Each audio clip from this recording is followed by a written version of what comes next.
I'm Ashley LaRoche from the Animal Hospital of Statesville, one of the doctors, and this is my assistant Kyle, and we are continuing to talk about heartworm disease. We've got some frequently asked questions that you all often ask, frequently ask, and Dr. LaRoche will answer them for us. So, Dr. LaRoche, how will you diagnose a dog with heartworm disease? Usually I'm going to run a test called an ELISA test. It is a blood test that we run here in office. And basically it is screening for adult female worms, which are 90% of the worms that dogs are infested with, if not more. This test is also recommended yearly because it screens for some of the tick-borne pathogens, Lyme disease, Ehrlichia, and anaplasmosis, which are also important to screen in your dog. If the dog is positive, we will also continue to look at the blood looking for baby heartworms to confirm that diagnosis. And we look in the microscope for those a lot of times, yes, right? That is correct. Okay, and you can see them in there wiggling? Yep, they look like little tiny wiggly worms.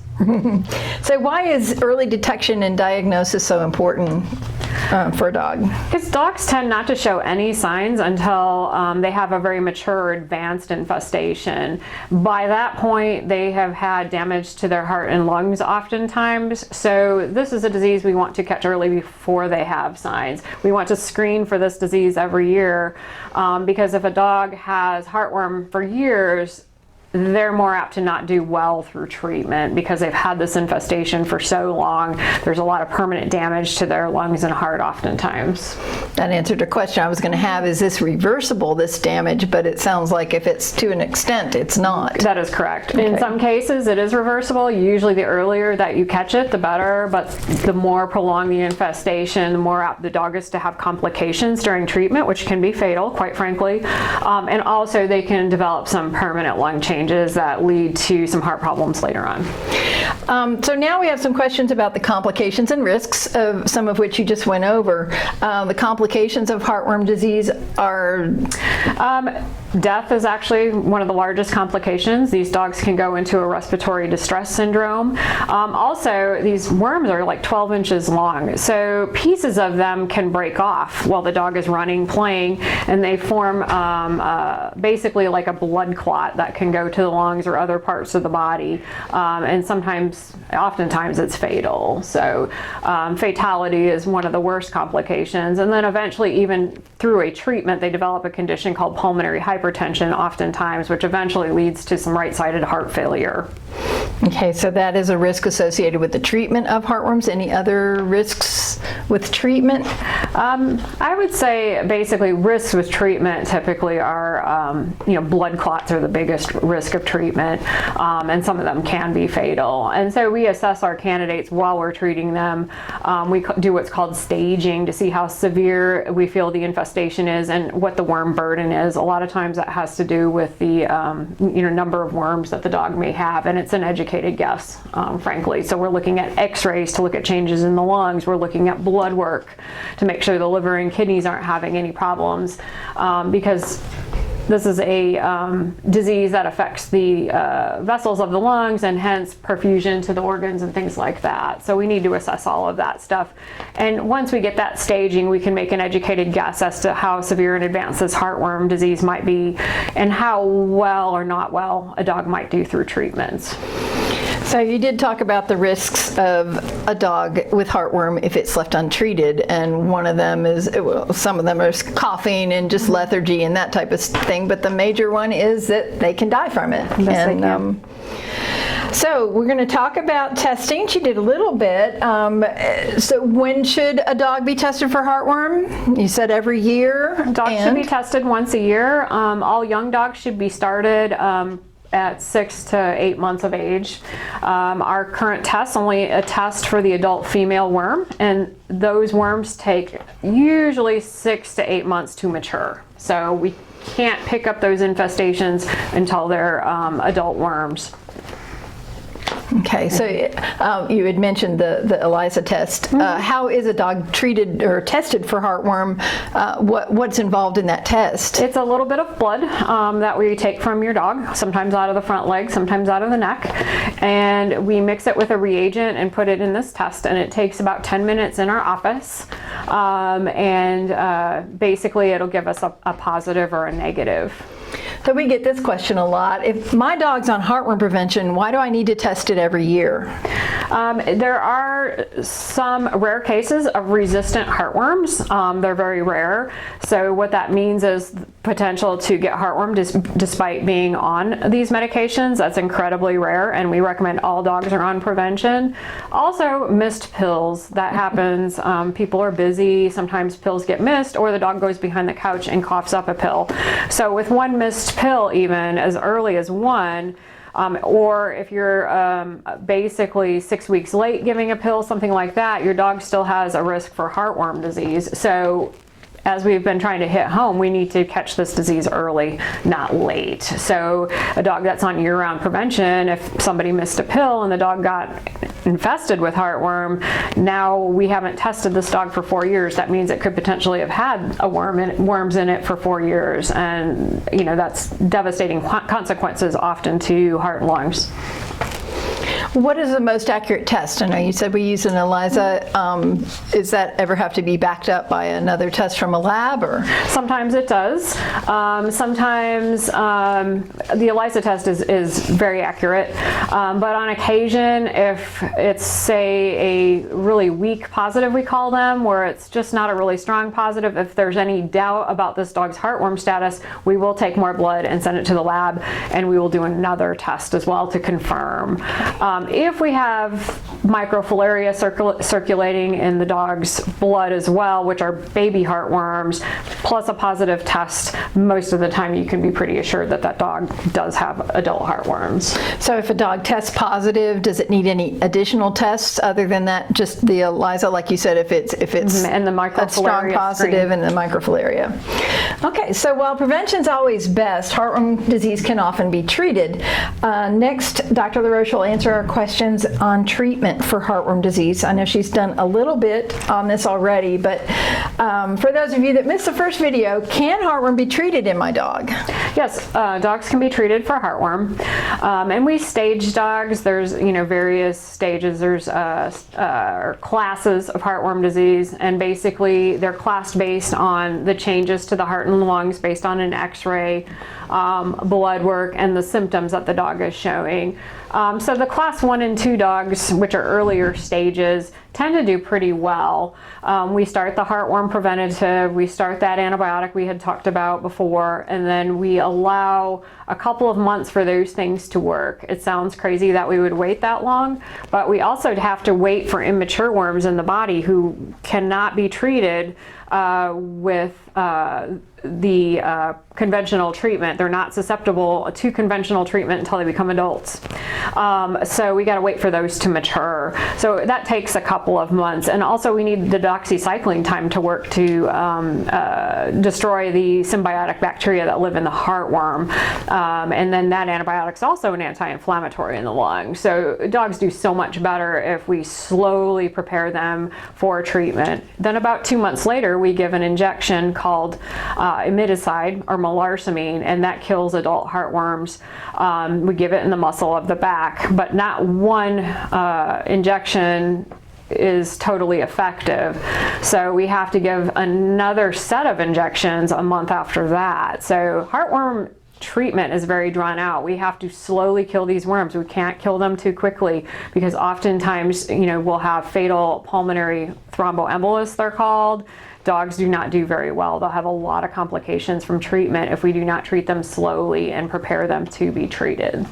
Is treatment relatively the same for every dog that goes through? I would say relatively. The advanced stages of heartworm, where the dog is in heart failure or has portal cable syndrome, it's called, terrible complications dogs can get with heartworms. Those dogs need to have their heartworm or their heart failure treated, and sometimes need surgical removal of those worms, and with a very poor prognosis. Well, as we said earlier, heartworm disease can be prevented, and that's definitely our preference. But the next questions will address ways to prevent heartworms. So how is heartworm prevented in dogs? What are the different forms? There's bunches of products out there. They're called macrocyclic lactones. That's the class of medication, and they're very safe. And they're either in a monthly pill, and many of them treat intestinal parasites as well. There's also an injection called ProHeart. There's ProHeart 6 and ProHeart 12 for people that have trouble remembering to give pills monthly. And then there's topical products as well. Advantage Multi and Revolution are a couple of them out there that we apply topically to kill the worms. And many of these products are also, effective against intestinal parasites, and some of them are combined with flea and tick products as well. So it just depends on the individual dog's lifestyle and the owner's needs on the choice that we choose. Okay, so how effective is this heartworm prevention? The heartworm preventatives are 95% effective, if not more. There are a few cases of resistant heartworms that kind of become more recent. So they used to be 100% effective. Now they're about 95, I would say, and that's still pretty good. So 95% if they're given according to directions. If they're given too. monthly according to directions, people aren't skipping pills, Skipping things like weeks, that. skipping days. Yeah, and also people are under the misconception that sometimes in the winter they don't have to give it. That's not true, especially here in North Carolina. We have temperature times all year where mosquitoes replicate and can infect dogs. So it's recommended year-round pretty much in most places in the United States now. Are there any side effects associated with the heartworm prevention itself? Very, very few. A very occasional dog can have kind of a diarrhea type thing. That's very, very, very rare. And then some of the topical products, the products placed on the skin, you have an occasional dog that's sensitive to the carrier or whatever it is in that topical product and get some itching in that area and maybe some hair loss. There again, that's pretty rare though. These products are safe for the collie breeds. You'll read about that sometimes, and people worry about that. Sometimes collies have trouble with certain medications, but these products are all very safe. So are there any holistic or over-the-counter preventions for heartworms in dogs? No, there are none. None that we would recommend. Well, and they are prescriptions. So Yes. if you think you can go to Tractor Supply or Walmart and pick up heartworm prevention, You cannot. You're not getting heartworm prevention. These are prescription, and dogs that have heartworms and baby worms circulating in their blood, there's some of these heartworm preventatives that are not appropriate in that situation, and dogs can have kind of an allergic reaction if they have baby worms circulating in the blood with certain products. So when we're starting treatment for some of these dogs, we avoid those products in the initial treatment of a positive dog because of that. So can we do anything in our environment or in our dog's environment to reduce the risk of heartworm? We can. Vector control or mosquito control is probably the most important. Mosquitoes breed in standing water, so basically trying to eliminate standing water in your area. Flower pots are kind of an important source that can be a source of water for them to replicate in. So just trying to avoid standing water. Also, there are certain really high feeding times for mosquitoes. Morning is one, and then kind of dusky times. So maybe avoiding hanging out outside during those times, might decrease your dog's risk to mosquito bites. But that alone, definitely, if your dog needs to be on heartworm preventative, that alone is not a preventative. No. Even dogs in the house get infected with heartworms. So mosquitoes get in the house and bite your dog and injects 5 to 10 baby worms into your dog. So I always use the example, you take out the trash or something, you can still get bitten by one Yes. mosquito on your way out, and your Yes. dog goes out to go potty or whatever. It runs that risk, and it Yeah. only takes one mosquito bite. So what should a client do if they miss their dog's dose of heartworm prevention? give the next regularly scheduled dose. It takes, once a dog gets infected, 7 months for that infestation to mature. So keep giving your regular heartworm preventative as directed, and then basically 7 months later, just get another test. And if it's negative, great, you're probably fine. So many of our clients don't really know what causes heartworm in dogs. I know you explained this at the very beginning in our intro, but here are some more frequently asked questions about heartworms. So how are they transmitted? How are heartworms transmitted? Heartworms are transmitted via a mosquito bite, and then that mosquito injects baby worms into the dog's skin, and they migrate into the dog's skin for about 2 months and until they hit the bloodstream, and then they end up in the pulmonary arteries or arteries of the lungs 7 months later. That tissue stage, or that first 2 months, that's where the heartworm preventatives destroy that infection before it gets any further. That's the only time that those are basically an effective heartworm control or prevention. Okay. So how does my dog's lifestyle affect his chance of getting heartworm? I would say dogs that are outside all of the time, that are in pens all of the time, they're just inundated with mosquito bites compared to a dog that's a little more indoors. Of course, your field dogs, your hunting dogs, things like that probably have a higher risk. All dogs have risk despite their lifestyle, but there are certain dog lifestyles that are just at higher risk, and the dogs that predominantly are outside and athletes that are outside oftentimes are a little higher risk, just like us when we're gardening and everything else. So. Okay, and you kind of answered that next question, how significant is the dog's risk depending on what the environment is, and that indoor dogs can get heartworm prevention just like outdoor, just probably not quite as common. The incidence is probably not as but not as get high. Complacent, yeah. So can a dog pass heartworm on to another dog? Or a person? No, it cannot. So the only way that a dog can get heartworm is being bit by a mosquito, and they have to go through a mosquito host or vector. So you kind of, if your neighbor doesn't treat for heartworms, you're at a little bit more risk than if everybody around you treats for heartworms, which you don't know. You're at a lot more risk of your pet getting it. Right, because there's a dog walking around with heartworms that are infecting all the local mosquitoes, and we also have to remember coyotes and things like that are reservoirs for heartworm disease. It's primarily a canid or dog type disease, so coyotes definitely fall into that category. So. Okay, and another set of questions about, if your dog hasn't been on heartworm preventative regularly or at all, it may have contracted heartworms. So these next questions will address the signs and symptoms of heartworm disease. So what are the possible signs of heartworm disease in a dog? In a dog, typically you're going to see coughing. Sometimes you're going to be, and that's the most common sign, sometimes weight loss, you'll see that as well. Those are the two most common signs. Labored breathing sometimes as well. And then as it advances, you can get heart failure and some other things, but those are the big signs. Anytime we have a dog coming in coughing, gagging, that's not on heartworm preventative, we highly recommend a test. A little suspicious. So how soon after infection will a dog show signs of heartworm? Yeah, as early as